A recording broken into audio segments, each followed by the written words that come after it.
안녕하십니까? 하나님의 특별한 은혜가 여러분의 삶에 가득하기를 기도합니다.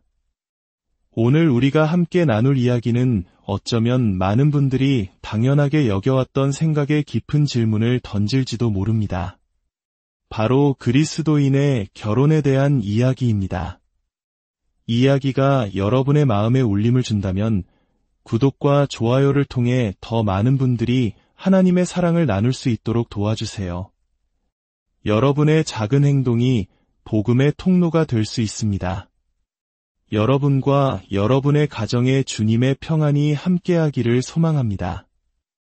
우리는 수많은 결혼 관련 서적과 강연의 홍수 속에서 살고 있습니다. 대부분은 어떻게 하면 더 행복한 부부가 될 수 있는지, 어떻게 서로를 더 잘 이해할 수 있는지에 대해 이야기합니다. 물론 그것들은 모두 좋은 조언입니다. 하지만 저는 오랫동안 마음속에 풀리지 않는 질문이 있었습니다. 성경, 특히 예수님께서 직접 결혼과 가족에 대해 하신 말씀을 읽을 때마다 우리가 세상에서 강조하는 것들과는 사뭇 다른 분위기를 느꼈기 때문입니다. 예수님께서 결혼, 아버지, 어머니, 아내, 자녀에 대해 언급하신 모든 구절을 따로 모아본다고 상상해 보십시오. 과연 우리가 오늘날 결혼 세미나에서 흔히 듣는 이야기들과 같을까요? 아마 상당한 차이가 있을 것입니다. 예수님은 결코 우리가 결혼 생활을 즐기지 않기를 원하신다고 말씀하지 않았습니다. 하지만 그분이 말씀하신 핵심은 무엇이었을까요? 바로 영원이라는 관점이었습니다. 우리가 언젠가 이 세상을 떠나 거룩하신 하나님 앞에 서게 될 것이라는 사실, 그리고 우리가 알지 못하는 영원한 세계가 존재한다는 사실은 우리의 모든 것을 바꾸어 놓습니다. 우리의 삶이 언제든 끝날 수 있다는 사실은 오늘 하루를 살아가는 방식을 완전히 다르게 만듭니다. 우리는 하나님 앞에서 당신 부부는 얼마나 행복했는가? 라는 질문 하나만으로 평가받지 않을 것입니다. 성경 어디에서도 그런 구절을 찾아볼 수 없습니다. 오히려 저는 고린도전서 7장과 같은 무거운 말씀들을 마주하게 됩니다. 사도 바울은 이렇게 말합니다. 형제들아, 내가 이 말을 하노니 그때가 단축하여진 고로 이후부터 안에 있는 자들은 없는 자같이 하며, 우는 자들은 울지 않는 자같이 하며, 기쁜 자들은 기쁘지 않은 자같이 하며, 매매하는 자들은 없는 자같이 하며, 세상 물건을 쓰는 자들은 다 쓰지 못하는 자같이 하라. 이 세상의 외형은 지나감이니라. 그리고 35절에서는 이렇게 덧붙입니다. 내가 이것을 말함은 너희의 유익을 위함이요 너희에게 올무를 놓으려 함이 아니니 오직 너희로 하여금 이치에 합당하게 하여 흐트러짐이 없이 주를 섬기게 하려 함이라. 안에 있는 자들은 없는 자같이 하라. 얼마나 충격적인 말씀입니까? 왜 수많은 결혼 서적들은 이런 구절을 포함하지 않을까요? 우리는 성경을 읽을 때 편안하고 위로가 되는 구절들만 취사 선택하고 불편하고 도전적인 말씀들은 외면하려는 경향이 있습니다. 성경의 절반 이상이 하나님의 심판에 대해 경고하고 있음에도 우리가 듣는 메시지의 99%는 축복과 약속에만 머물러 있는 것은 아닌지 돌아보아야 합니다. 그렇다면 결혼의 진정한 목적은 무엇일까요? 저희 부부는 결혼한 지 20년이 넘었고 7자녀를 두었습니다. 감사하게도 저희는 거의 다투지 않으며 아이들과의 관계도 아주 좋습니다. 저희는 스스로에게 물었습니다. 왜 우리의 관계가 이렇게 좋을까? 우리는 소위 말하는 사랑의 언어 같은 기술적인 방법들을 열심히 실천하지도 않았는데 말이다. 저희가 내린 결론은 이것이었습니다. 우리는 결혼 첫날부터 우리 두 사람의 행복보다 더 큰 것이 있다는 사실을 알고 있었습니다. 우리의 행복한 결혼 생활보다 더 중요한 것은 이 땅에 사는 동안 가능한 한 많은 제자를 삼는 것, 즉 하나님의 사명을 감당하는 것이었습니다. 우리의 삶에는 목적이 있고 공동의 목표가 있었습니다. 바로 흐트러짐이 없이 주를 섬기는 것입니다. 저희는 깨달았습니다. 부부가 함께 하나님의 사명을 향해 달려갈 때 놀랍게도 부부관계는 저절로 더욱 견고해지고 깊어진다는 것을요. 마치 우승을 목표로 하는 스포츠팀과 같습니다. 선수들은 서로의 관계를 개선하기 위해 동그랗게 둘러앉아 손을 잡고 이야기하지 않습니다. 그들은 오직 우승이라는 공동의 목표를 향해 각자의 위치에서 최선을 다해 훈련하고 뜁니다. 그리고 마침내 우승을 차지했을 때 그들은 서로를 부둥켜 안고 환호합니다. 그들의 끈끈한 팀워크와 연합은 관계 개선을 목표로 한 결과가 아니라 공동의 사명을 추구한 결과로 얻어진 부산물인 것입니다. 마찬가지로 많은 가정의 문제가 사실은 결혼 문제라기보다 하나님과의 문제입니다. 우리가 하나님 한 분만으로 만족하지 못하기 때문에 배우자에게서 그 만족을 채우려 하고 거기서부터 다툼과 실망이 시작되는 것입니다. 시편 23편의 고백처럼 여호와는 나의 목자시니 내게 부족함이 없으리로다 라고 진정으로 고백할 수 있다면 우리는 배우자에게 무언가를 끊임없이 요구하는 궁핍한 사람이 되지 않을 것입니다. 오히려 내 안에서 흘러넘치는 하나님의 사랑과 은혜로 배우자를 섬기게 될 것입니다. 여러분, 행복하지만 아무런 가치가 없는 결혼 생활을 할 수도 있다는 사실을 아십니까? 세상에는 즐겁게 잘 지내지만 영적인 열매가 전혀 없는 부부들이 많습니다. 마치 전쟁이 한창인데 놀이공원에서 즐거운 시간을 보내는 것과 같습니다. 하나님은 우리에게 단순히 행복한 가정을 꾸리는 것을 넘어 하나님의 나라를 위해 함께 싸우는 동역자가 되기를 원하십니다. 이것이 바로 결혼의 우선순위를 바로 세우는 것입니다. 마태복음 6장 33절은 말씀합니다. 그런즉 너희는 먼저 그의 나라와 그의 의를 구하라 그리하면 이 모든 것을 너희에게 더하시리라. 우리는 좋은 결혼, 좋은 부모가 되는 것을 먼저 구하곤 합니다. 하지만 성경은 하나님의 나라를 먼저 구하라고 명확히 말씀합니다. 그럴 때 좋은 결혼과 좋은 부모됨은 하나님께서 더하여 주시는 축복이 될 것입니다. 우리의 모든 삶의 영역에서 하나님의 영광이 걸려 있다는 사실을 기억해야 합니다. 당신이 배우자에게 어떻게 반응하는지에 하나님의 영광이 걸려 있습니다. 당신이 직장에서 어떤 평판을 얻는지에 하나님의 영광이 걸려 있습니다. 당신이 자녀를 어떻게 양육하는지에 하나님의 영광이 걸려 있습니다. 이 사실을 깨닫는 순간 우리의 삶의 기준은 완전히 달라집니다. 사소한 부부싸움, 채워지지 않는 나의 필요와 같은 수평적인 문제들에서 눈을 들어 하나님과의 관계라는 수직적인 관점으로 모든 것을 바라보게 됩니다. 젊은 시절의 사고로 사지마비 장애를 갖게 된 작가 조니 에릭슨 타다는 이렇게 고백했습니다.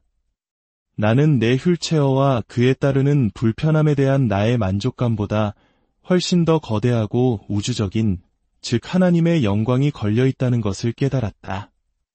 나는 내 초점을 하나님께로 옮겼다. 그분 안에서 만족을 찾는 것이 진짜 문제였다. 내 삶을 향한 그분의 계획에 만족하는 것을 넘어 그분 자신이 모든 만족의 근원이심을 발견하는 것이 중요했다. 매일 아침 눈을 떴을 때 팔다리를 전혀 움직일 수 없는 삶을 상상해 보십시오.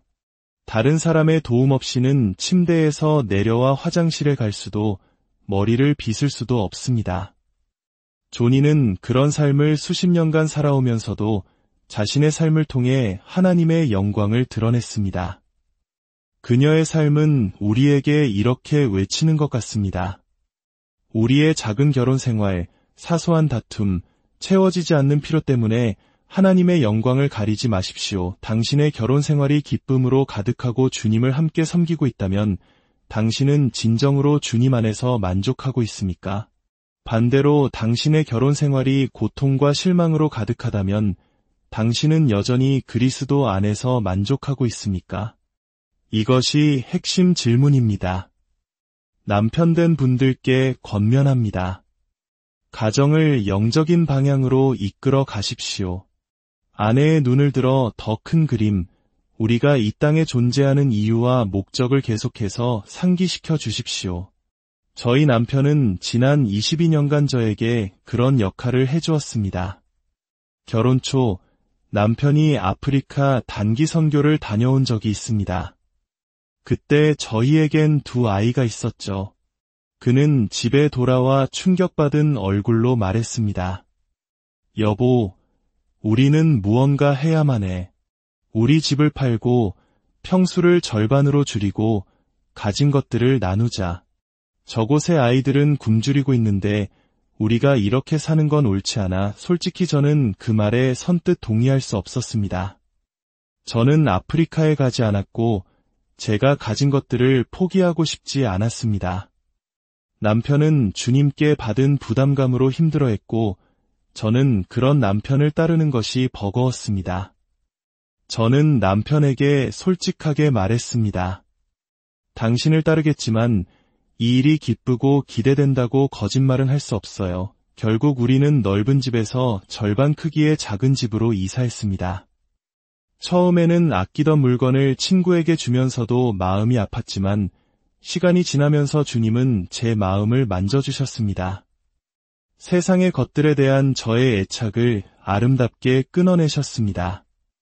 물질을 내려놓았을 때 저는 비로소 이 세상에 속하지 않았다는 말씀의 의미를 조금이나마 깨닫게 되었습니다. 남편에게 순종하고 주님께 순종했을 때 찾아오는 놀라운 자유와 아름다움을 경험했습니다. 아내된 분들께 권면합니다. 남편의 영적인 리더십을 신뢰하고 따르십시오. 그들이 여러분을 이끌도록 하십시오. 우리는 이 땅에 발을 딛고 살지만 이 세상에 집착해서는 안 됩니다. 세상 사람들과 똑같은 것을 추구하며 살아서는 안 됩니다. 오히려 이 비뚤어지고 왜곡된 세대 가운데서 빛을 발해야 합니다. 사람들이 왜 저렇게 살아? 왜 낡은 차를 타고 왜 더 좋은 것을 욕심내지 않아? 라고 물을 때 우리는 담대하게 대답할 수 있어야 합니다. 이 세상은 저의 본향이 아니기 때문입니다. 저는 장차 그리스도와 함께 영원히 살 것이기 때문입니다. 저희 가정은 하나님의 부르심에 순종하여 16년간 정들었던 도시와 교회를 떠나야 했던 적이 있습니다. 가장 두려웠던 것은 당시 14살이었던 딸에게 이 사실을 어떻게 말해야 할까 하는 것이었습니다. 태어나서 한 번도 떠나본 적 없는 도시, 모든 친구들이 있는 그곳을 떠나 어디로 갈지도 모르는 상황을 어떻게 설명해야 할까요? 저는 두려웠지만 먼저 그의 나라를 구해야 한다는 말씀을 붙잡았습니다. 딸의 순간적인 행복보다 하나님의 뜻을 따르는 것이 더 중요했습니다. 딸에게 모든 것을 털어놓았을 때 딸은 울었습니다. 온 가족이 함께 울었습니다. 하지만 잠시 후 딸은 제게 와서 이렇게 말했습니다. 아빠가 옳은 일을 하고 계신다는 걸 알아요. 옳은 일을 하시는 아빠가 자랑스러워요. 이 모든 과정이 끝나면 아빠는 더 예수님을 닮은 모습이 되어 있을 거예요. 가장 두려워했던 딸이 저의 가장 큰 응원자가 되어주는 순간이었습니다. 물론 하나님의 뜻을 따르는 길이 항상 이렇게 아름다운 결과로 이어지는 것은 아닐 수 있습니다. 예수님은 가족 안에 평화가 아닌 검을 주러 왔다고 말씀하셨습니다. 하지만 분명한 것은 우리가 하나님의 나라를 먼저 구할 때 하나님께서는 우리가 상상하지 못했던 방법으로 모든 것을 채우시고 인도하신다는 것입니다. 자녀들이 부모가 자신들보다 하나님을 더 사랑한다는 사실을 목격하는 것은 얼마나 아름다운 일입니까? 그것은 자녀들에게 줄 수 있는 최고의 영적 유산입니다. 파푸아뉴기니 정글에서 수십 년간 사역하며 성경을 번역하고 교회를 세운 한 선교사님의 이야기는 우리에게 큰 도전을 줍니다. 그는 정글에서 4명의 자녀를 키웠습니다.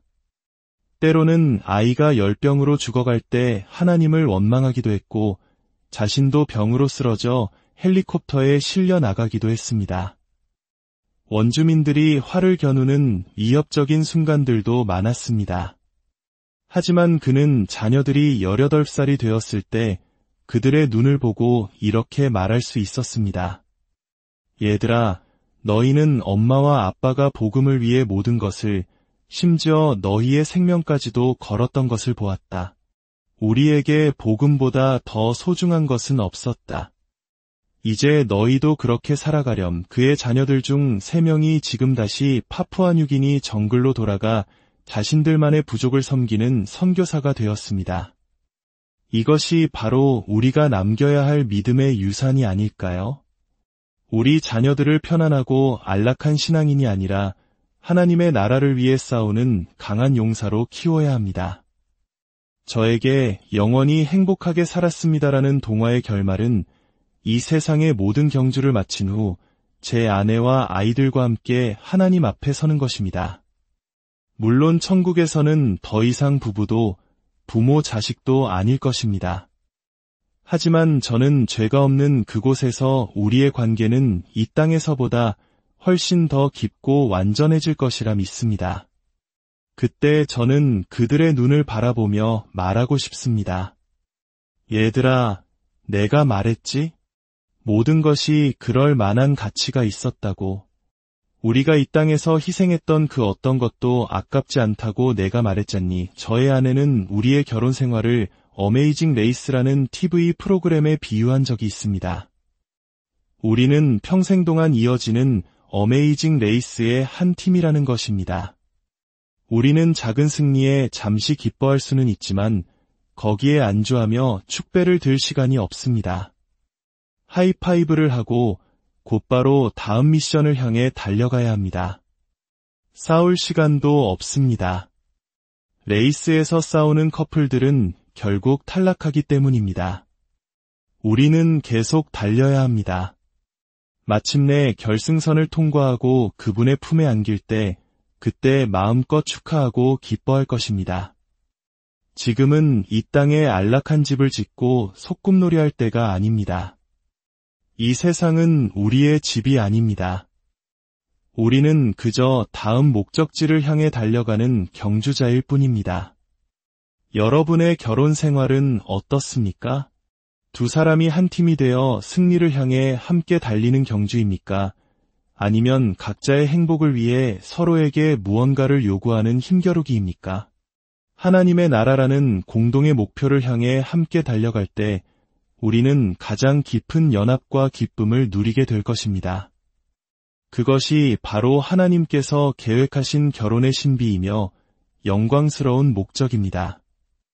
이 말씀을 듣는 모든 가정 위에 하나님의 나라를 향한 거룩한 열망과 기쁨이 넘치기를 주님의 이름으로 축복합니다.